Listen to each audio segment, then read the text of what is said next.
안녕하십니까. 종로기술사학원에서 제공하는 출퇴근길 기술사공부법 매일공부 아침용어의 진행을 맡고 있는 윤성민 인사올리입니다.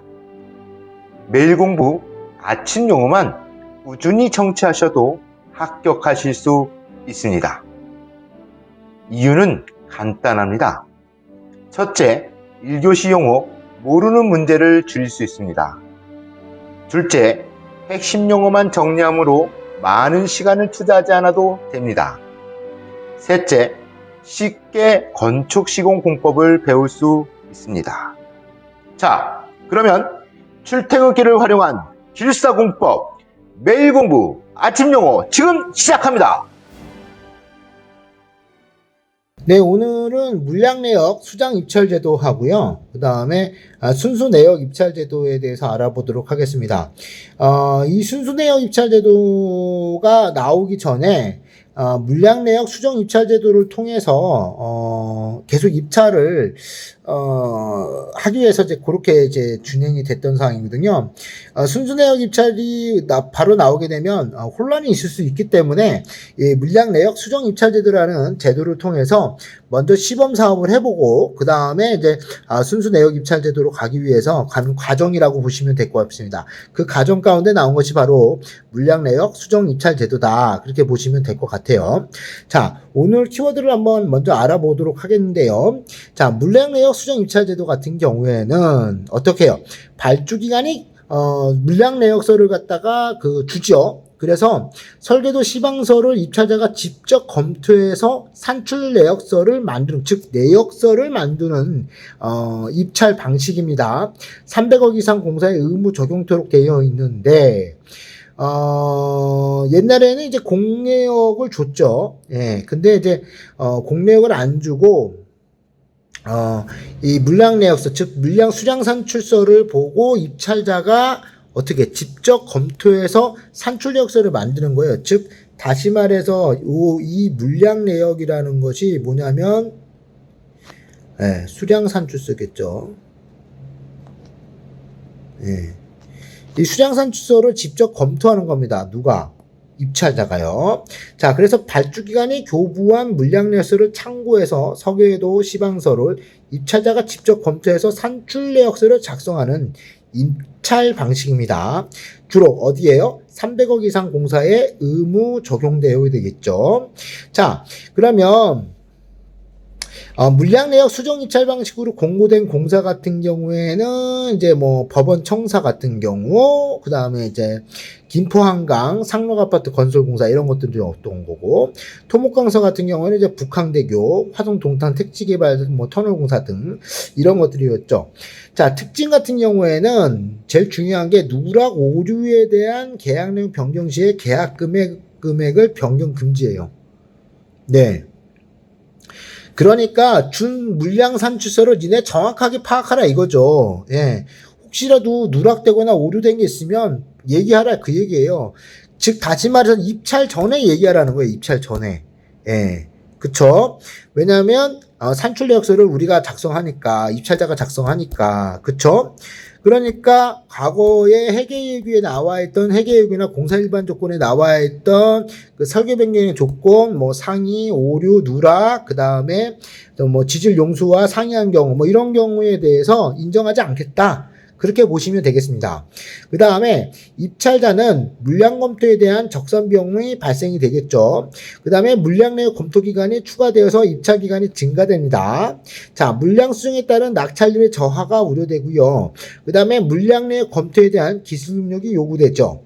또한 물량의 미수정 부분에 대한 설계 변경 시 논란이 우려가 되고, 특히 입찰자들마다 상이한 내역 체계 구성 등으로서 평가가 난해한 것이 굉장히 얘가 가장 큰 문제예요. 얘가 가장 큰 문제예요. 자, 그 다음에 두 번째로 수정 물량 내조 공고된 공사제 그렇게 보시면 되고, 가장 중요한 물량 내조가 타 입찰 제도의 비교가 중요하겠죠. 출제자가 궁금한 거는 요것이 굉장히 궁금할 겁니다. 이 4번이.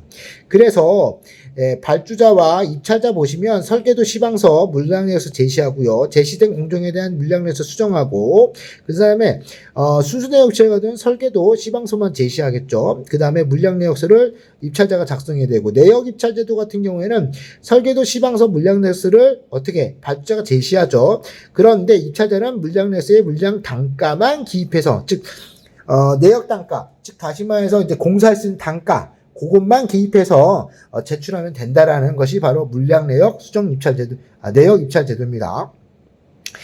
다음은 순수 내역 입찰 제도인데요. 물량 내역 입찰 제도는 발주자가 뭐예요? 물량 내역서를 주죠. 예. 그래서 네가 검토해봐라. 그리고 누락되고 오류된 거 있으면 네가 다 찾아내. 그런 건데, 이거는요, 아예 그거조차도 안 줘요. 그것도 안 주고, 어떻게? 그냥 시방서하고 설계 도서만 주는 거죠. 예. 자, 그래서 순수 내역 입찰 제도 같은 경우에는 입찰자가 물량 내역서를 산출한다. 이 물량 내역서라는 것이 뭘 기준으로 하냐? 시방서, 그 다음에 설계 도서입니다. 자, 설계 도서라 하면 뭐 시방서, 그 다음에 설계도면, 그 다음에 수량산출서 이런 것들이 다 수량산출서는 아니죠. 내역서, 예. 그런 것들이 다 이제 설계 도서라고 볼 수 있겠죠. 그래서 설계 도면과 시방서만 주고 네가 산출하라 이거예요. 자, 그리고 나서 단가를 적용한 다음에, 아유, 죄송합니다. 이거 잘못 적었네요. 자, 단가를 적용하고 다음 입찰 금액을 산정하는 방식입니다. 자, 그래서 내역 입찰 제도의 문제점을 개선했다고 볼 수 있어요. 그런데 가장 큰 문제가 뭐냐면, 요렇게 순수 내역 입찰 제도를 만약에 실시하게 되면 대기업은 유리해요. 왜? 견적팀이 있으니까. 또 예산팀이 있으니까. 그런데 중소기업 같은 경우는 그런 게 있나요? 없단 말이죠. 그래갖고 이게 굉장히 이슈화되고 있는 것들이 사실입니다. 자, 그러면 기대효과는 어떻게 되냐? 기존 제도의 문제점을 보완했죠. 그 다음에 실제 공사비가 절감됐고, 그 다음에 실적 공사비 기초자리의 축적. 자, 실적 공사비 같은 경우에는 이제 없어졌기 때문에 얘는 이제 표준 시장 단가가 됐죠.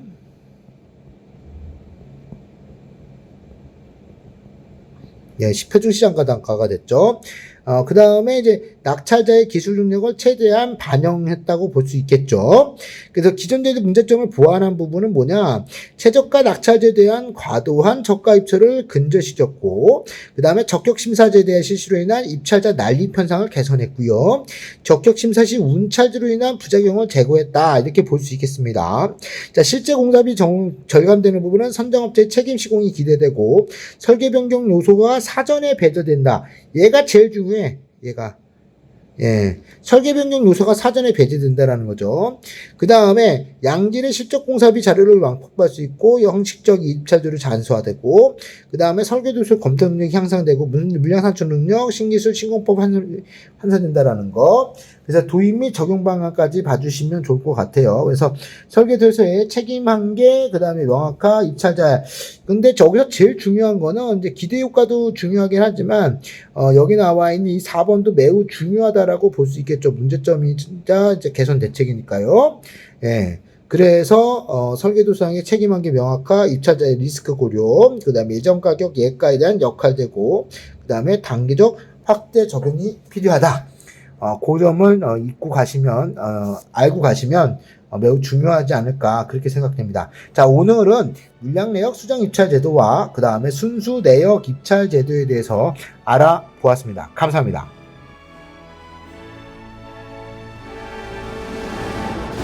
매일 공부 아침 용어의 본 강의가 궁금하시다면 종로기술사학원 용어 설명반으로, 건축 경험이 부족해서 현장 이론을 보완하고 싶다면 에어클래스의 기술 지침반으로, 진행자 윤교수 스타일의 모의고사반을 원하신다면 윤스터디를 종로기술사학원에 문의해 주시기 바랍니다.